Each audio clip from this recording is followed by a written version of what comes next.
Hello, friends, and welcome back to VHS. I'm your host, Jesse. Today, we're taking a look back at one of my favorite Eddie Murphy movies of all time, Beverly Hills Cop 2.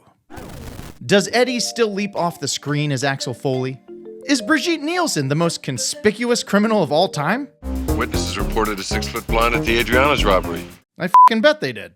And most importantly, is Cop 2 still worth a watch in 2024? Well, let's find out. It's the Hollywood Holdup featuring Beverly Hills Cop 2.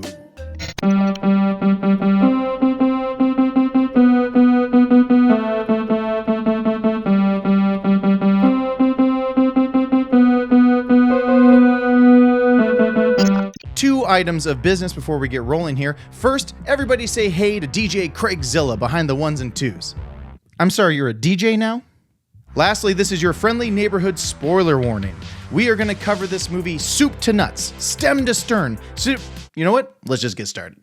I'm checking you for a wire, man. You ain't no cop. Fucking Eddie. Oh, why can't I check you if he ain't a cop? If he ain't wired, why can't I frisk him? Why won't he let me frisk him then? The movie in a minute-ish. We find Axel back in his natural habitat, the streets of Detroit, where he's spending all of the department's money and all of Chief Todd's patience on an undercover scheme which is mostly him driving around in a Ferrari.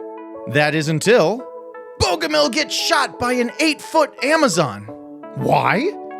Well, it's because Bogomil's trying to solve the alphabet crimes. Example A. Time!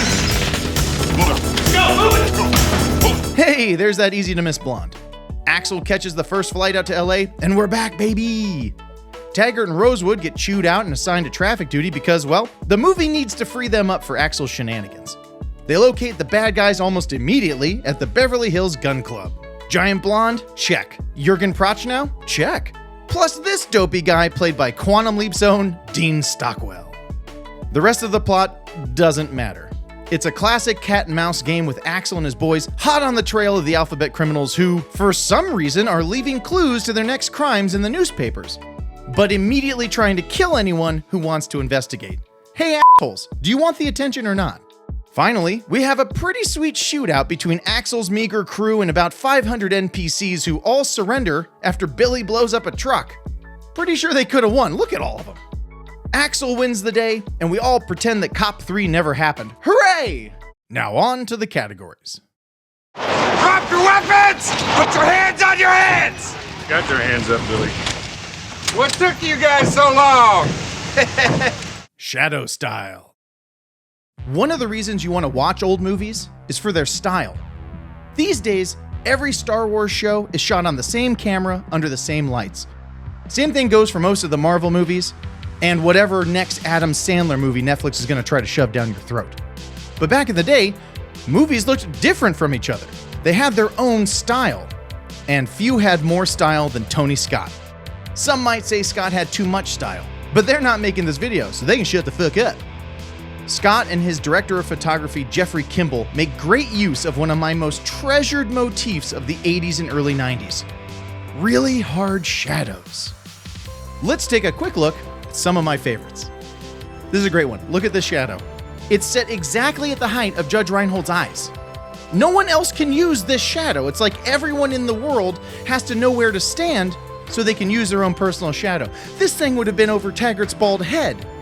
Imagine Rosewood coming in and sees Taggart standing in his spot. He's like, Sarge, I gotta stand there. It's the only shadow that works for my eyes. I can't see shit with all this horizontal sunlight. Now this is some shit. You can't even see Chief Inspector Todd in that shadow. Look at Axel, all sunshiny and golden, while his boss is backlit like a goddamn Dracula. That being said, it makes Todd really imposing and frightening, as if his yelling wasn't already doing the trick. Where the fuck you been, Foley? We've hit the mother lode. Why is Jurgen Prochnow just standing here waiting for Axel? Well, because that's where all the cool shadows are. Axel, you sure that's even the guy you're looking for? I can't make out a damn thing in here. Dude looks like a Duran Duran album cover. What's in it for me? What's in it for my family? What do you want? What's in it for me? I'm risking my life. What's in it for me? What's in it for me? I have beautiful daughters. You asking me to risk my life? What am I going to get out of this?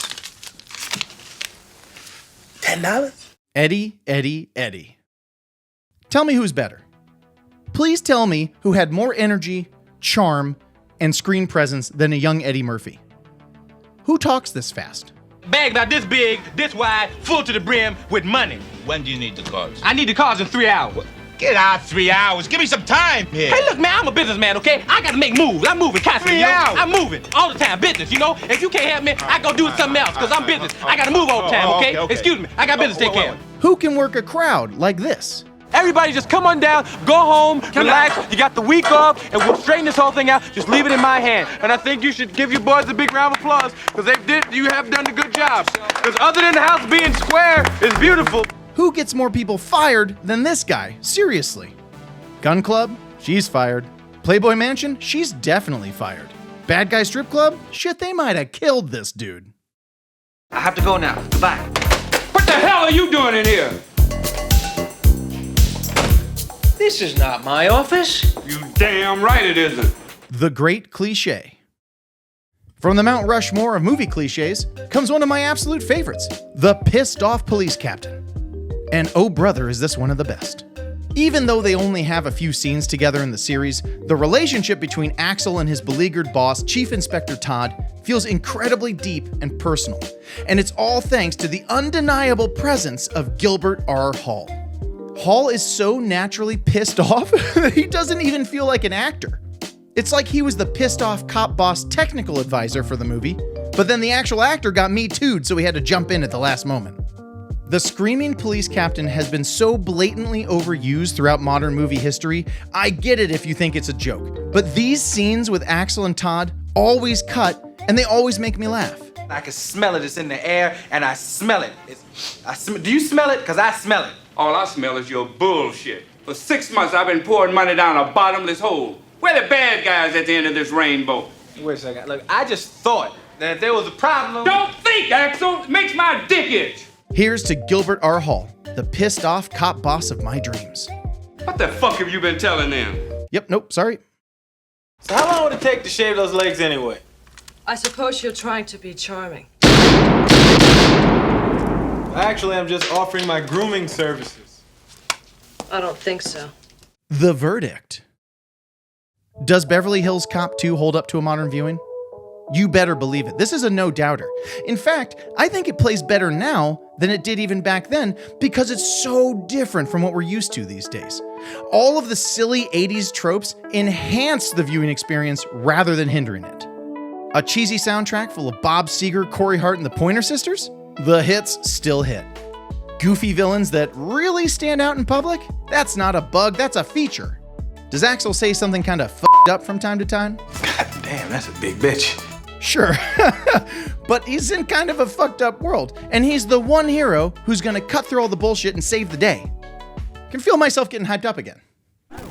And there you have it, the Hollywood Holdup featuring Beverly Hills Cop 2. We hope you're enjoying the sequel season so far. Before you go, please take a moment to like the video and subscribe to the channel. We've got so much more coming down the pike, and we hope you'll join us for it. Until then, we live here, only on VHS. Take 'em home, DJ Craig Zilla. Do I really have to say that? Thanks for making it to the end of the video. Please like and subscribe to show your support, and go ahead and check out more of our videos as they release on the channel.